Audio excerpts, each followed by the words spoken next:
What's up, you guys? It's Matt here. So I made a couple of videos yesterday talking about the reality of getting to a dollar for a lot of different plays. And those plays were CRO, I talked about Shiba Inu, Terra Luna Classic, Jasmy Coin, and a bunch of people in comments were saying, hey, what about XRP? Are you going to mention XRP?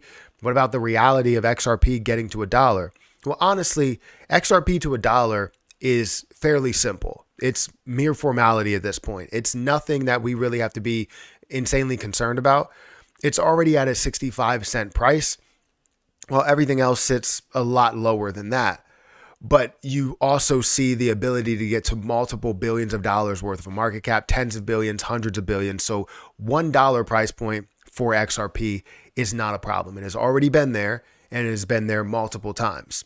So now when other people bring up different predictions, it's all about what will XRP eventually hit.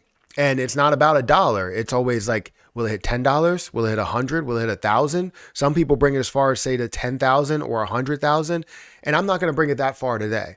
Today, I'm going to give you the reality of XRP reaching $1,000. And if it's possible, if we should even entertain it, and what my kind of expectation is when it comes to a little bit of a dose of reality for a lot of investors.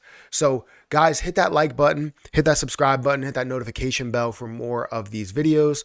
Also, make sure you check out some of the links that are down below. It does help out the channel. And if you want to follow me on Rumble, make sure you guys use that first link or one of the first links down below in the description to follow me on that platform. It's a video service platform just like YouTube, and I upload a lot of these videos. So if you guys are watching on Rumble, thank you for watching. Comment down below on the Rumble video to let me know that you are watching on this channel.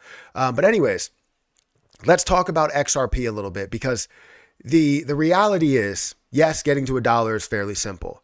Getting to $10 should be also pretty easy as well, right? But then a lot of people believe that it can get to a level of $100 or $1,000, and it really comes from various places. And even one place that a lot of people didn't believe that we would get until more recently.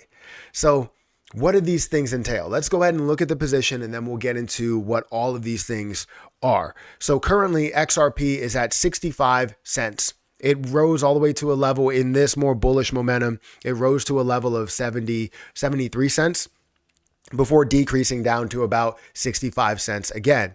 Now, recently we did see a spike up to 73 cents again, which we will get into, and we got into kind of in the last video.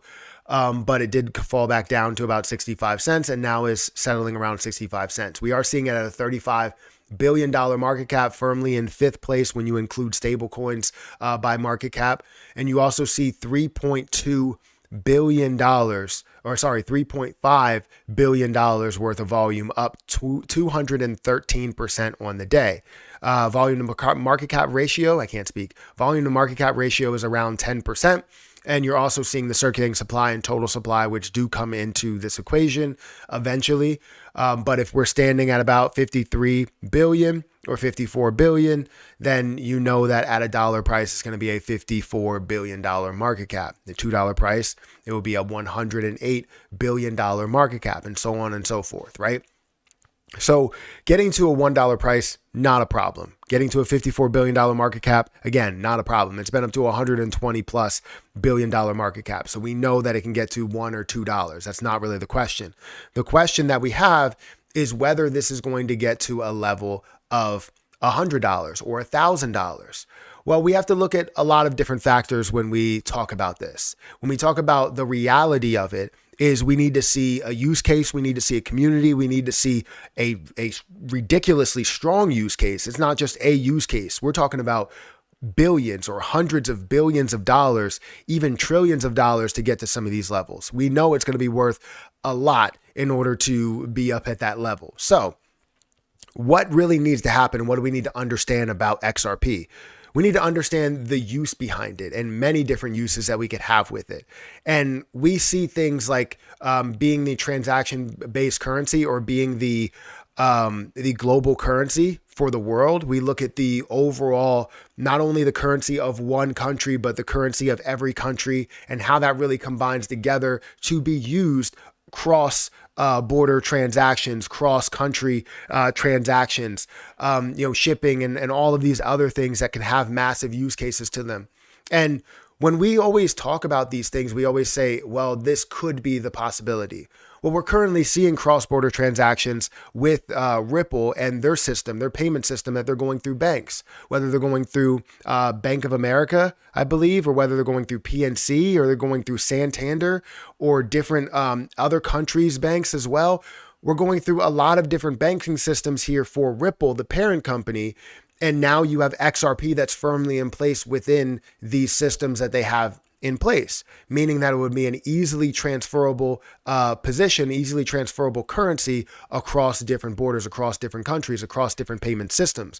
So easily it creates a larger use with banks, with financial institutions, with people, right? With governments, just so many different pieces here that can be a massive use in how we spend money, right? And another thing that we want to bring up is the community. The community has to be strong. And this community is probably one of the strongest communities I've ever seen. When you post anything about XRP, there's a ton of traction, a ton of people that are interested in what you have to say that will either debunk what you have to say, add to what you have to say, give you a little bit more information so that a lot of other people understand the situation as well, just so it's completely clarified, right? The community is very strong. And I've seen that time and time again. And one big thing that we've seen recently is an XRP ETF. Now we've seen a fake filing from BlackRock where we see an XRP ETF and getting ready for that, getting prepared for that, and that will create stability. It will create an investment I guess path for some of the traditionalists, because a lot of traditionalists don't invest into crypto unless you have some sort of path that they're used to, which most of them are used to slow moving ETFs that encompass a lot of things within the markets. And if you have that within cryptocurrency, it shows you now a path forward to get to some of these spots. So with the use behind it, with the ETF, with the community, with the banks and all of that stuff, it really shows you on how it could be worth multiple trillions of dollars in a market cap. And that would be higher than what Bitcoin is worth, and actually being the world currency instead of Bitcoin being the world currency. Honestly, I think in order for it to get to $1,000, one, it has to take over Bitcoin. Bitcoin will be there, but in a form of nostalgia, right? That's all it is. That's all it will be. And Bitcoin will never be the world currency at that point. However, XRP could be the world currency by having those transactions that are going cross-country, cross-border transactions, and many other things associated with it. So if you're seeing multiple countries adopt this under their banking system, under their financial institutions, right? And you're seeing maybe their country's currency being worth 10 trillion, 20 trillion.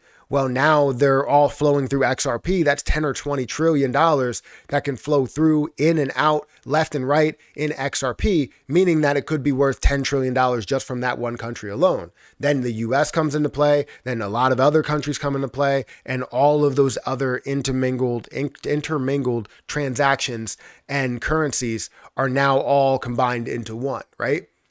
So it's kind of like a cross-pollination of currencies, honestly. So that really gives you the picture that this could happen, right? That we could see it get to $1,000, because it gives us the $10 trillion, the $20 trillion, the $50 trillion, whatever, as we look at all currencies. However, that still, basically says that we have all of these other pieces fall in line. That doesn't mean that it obviously will happen. It means that there is a chance that it could happen. So when we talk about the reality of hitting $1,000, for most investors, it may not be the case that you see it hit $1,000. It may be the case where you see your overall position, you have 1,000 of it and it grows to $100 per price or $100 per coin, and you end up selling it, right? Because it's $100,000. Who wouldn't do that? You spend $1,000 on it, take your 100x, and I'm sure people will. So as you see that time go on, as you see that you hit $100,000 or $50,000 or $200,000, I wouldn't be shocked if people start taking a lot of these returns so they never end up seeing it hit $1,000. And it's understandable. You don't need to. If you see a portion of it hit $1,000, then great. but you don't need to see all of it hit $1,000. I suggest that you start looking at some of these lower levels. You start looking at $10. You start looking at $20. You start looking at anywhere under $100. And I'm not saying that you take all of your investment, but you take a good portion of your investment and you be happy with what you do have there, you know? So I don't know. I'm saying that reality is that you want to expect something lower, because then when you get something higher, it looks absolutely phenomenal. But if you expect $1,000 and you only see 500, you're going to think it's a failure. So just take that for whatever it's worth. Guys, hit that like button, hit that subscribe button, hit that notification bell for more of these videos. Also, make sure you check out any of the links that are down below. If you want to follow me on Rumble, that link is also in the description. I'm going to get out of here, and I'll catch you guys in the next one. See ya.